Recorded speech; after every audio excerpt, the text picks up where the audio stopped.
Okay, so this is for module, I would say probably module 2. This is all about preparation. So this is for the Substack group. We did an exercise which was Wuji and the feather, right? So having this idea of the feather coming down through the layers. And this is a re-energization process, and it's a preparation for finding your center line. And it's a little bit different to what I taught before, but it's in honor of my most recent teachers that I've met. And what I tend to do is take information, sort of cogitate it, digest it, and reevaluate it and bring it into a realm that's easy to understand. So more recently, we've been working with the center line as this concept, so this thing that doesn't really exist, but it touches the middle of our body and helps us to align and reevaluate our energy. We also want to move the center line, and we want to move the energy up and down, but for some people to do that visually is very difficult. So this next exercise is called lifting the chi up and pushing the chi down. And there's a lot of exercises that I teach that are similar, but what I like about what I've been taught with this one, and I pay homage to Master Yap, is that it's a physical movement as well as the meditation. So what we're attempting to do is connect all the tissue at the front of the body from the toes, specifically big, second, third toe, especially the first 3, up through the shin, through the knees, through the hip, up to the rib cage here, right up to the collarbone, and later on it will connect up through the head. But the major thing is to feel like you're pressing your toes into the ground. And then the second aspect is not leaning back, but is shifting the weight onto the heels, right onto the tip of the heels. So if I'm in bare feet, what I'm trying to do is reach this point, right at the apex of the heel. And I'm sitting back and I'm pressing into that. And not only am I pressing, I'm extending my spine, which is a little bit different to what I was taught in the elemental system. So the hand movement is, as we sit into the heel, we raise the hands. Now what we do, instead of in a lot of systems we would bring up and turn over, we're bringing up to here because that's the natural physiological limit. Your hands can't go up unless you change the angle. So it makes sense to bring the hands up to as high as you can, and then you separate. And by separating, you're allowing the remaining energy to connect with the top of your head, to connect with what we call pathway. Once we feel that connection using the breath physically, so lifting and opening the rib cage, when we feel that connection, not doing this, remaining relaxed, but opening and lifting, we then turn the hands over and we compress with the toes. So we feel our weight almost exaggeratedly going forward and pressing, spreading the toes out, and at the same time pushing through the hands. And we go all the way down until we connect. So we feel like we're touching the floor, we feel a magnetic connection with the floor, and then we sit back and we lift the chi up. Now when we lift, what we're saying is we're lifting, we're having a sensation of connecting heel, knee, pelvis, top of the back, shoulder blade, right up to the crest, into the neck.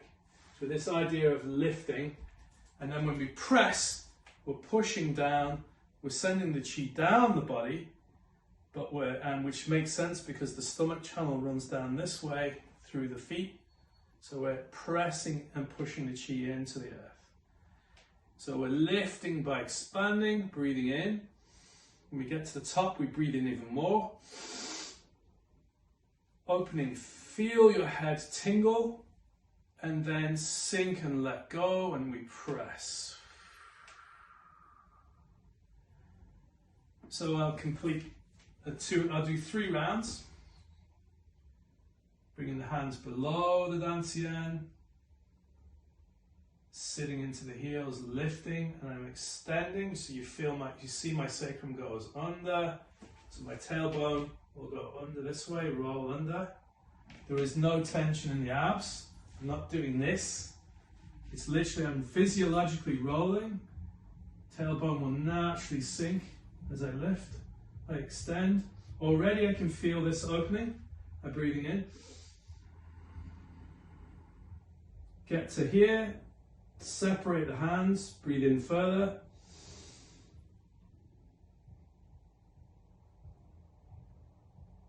Sink. Soften the knees. Feel the weight of the shoulders drop, pressing in through the toes, bringing the chi down to the front of the feet.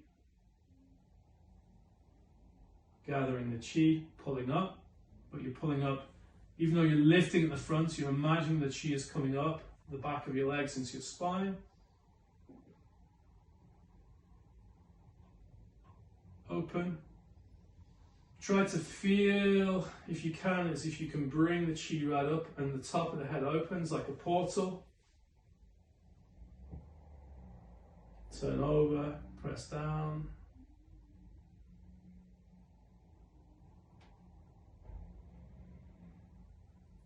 One more time. Lifting, lengthening, dropping the tailbone, connecting. Open, turn over, press.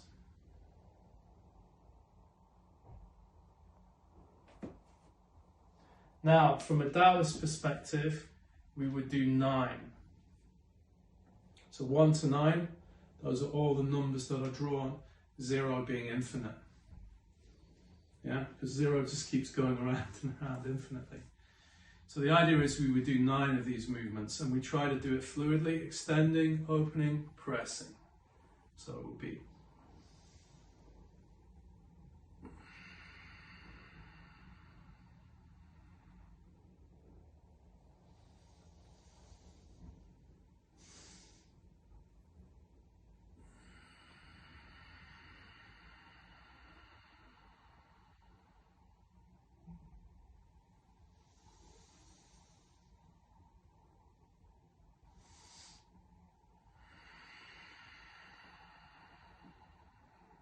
and as you do it, you'll start to feel a wave coming up the back and coming down. And especially when we get to here, this is the peak of the wave. The momentum builds up, and then like a wave, it collapses and sinks. Settling, lifting. And so from an elemental perspective, this would be water. Would be the movement. It's a pumping motion. And there'd also be an element of earth, because the sea sits on the earth.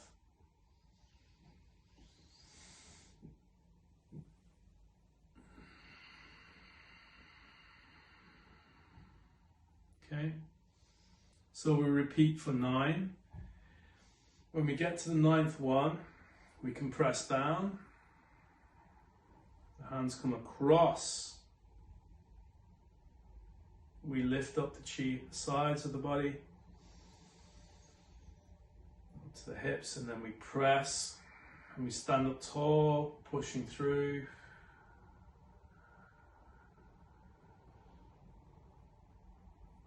That's it. So there's all the theory will be with this video on this written Substack.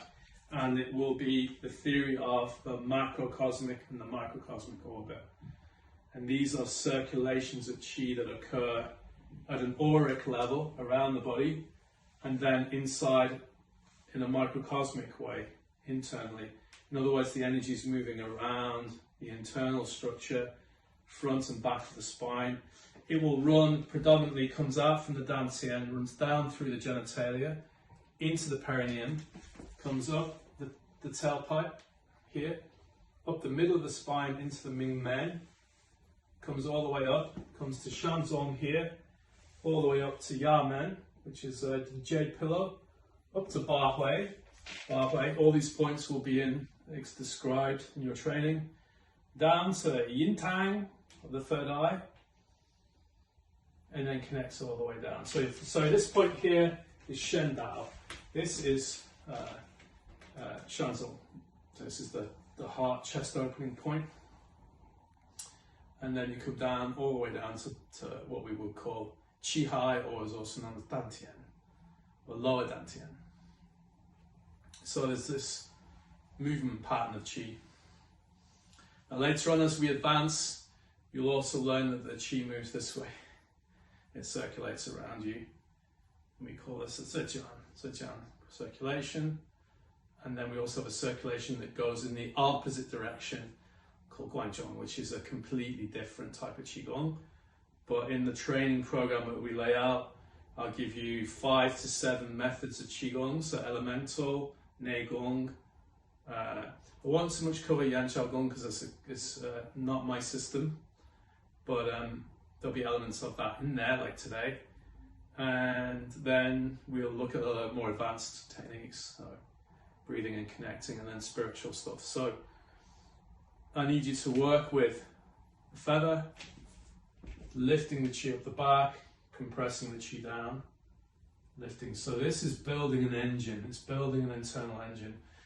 And the reason why we do this is it would take 30 to 40 years for you to build qi in the Dantian in the conventional sort of Mo Pai style, Neigong, Neidan, which is grand until you become sick or life gets in the way, and then you lose all the qi that you've built up. So I prefer what we call a plug in and play. So it's a bit like your body becomes a USB stick, and when you need stuff, you plug in, pull it in, store it, use it, manipulate it, and then when you don't need it, you dump it.